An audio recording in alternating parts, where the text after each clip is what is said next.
Today's advice, pilitin mong umangat hanggang sa araw na mga musta silang lahat. Well, totoo yan. Sabi nga nila, kung gusto mong makita o makilala yung tunay sa paligid mo, magnegosyo ka.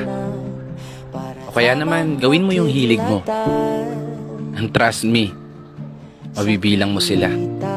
Sabi nga ng iba, mas marami ang makakasama mo sa araw ng tagumpay o para sa mga panahon na matumal at mga kahapon na malumbay. Welcome sa mundo na bawal kang umasenso sa buhay. May magagalit. Pero seryoso, hindi ko to sinasabi para mang-brag ng iba. It's just a fact na hindi lahat magugustuhan ka.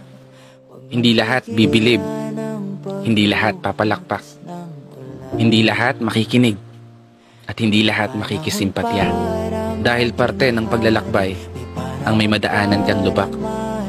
May ilan na makikisabay at meron din naman na makikisakay.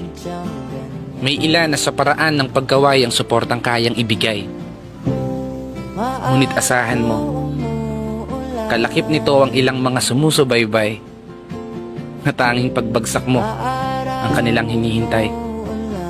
Kaya ikaw, palagi mong galingan. Huwag kang magpa-apekto sa kung anong sinasabi o opinion ng ilan. Magtiwala ka lang sa sarili mong kakayahan at magpatuloy sa buhay bilang isang palaban.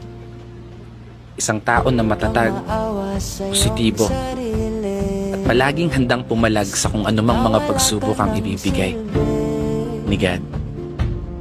Kasi kung di uubra ang mga plano mo, asahan mo na mas maganda yung plano niya.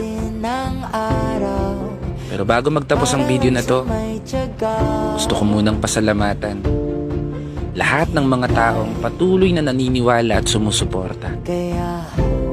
Hanggat nandyan kayo, pangako, di ako mapapagod lumikha ng mga obra. Kaya isang pagpupugay para sa lahat ng mga kapatid ng motorista na patuloy sumasabay sa hamon ng buhay. This is your brother Matt for today's video.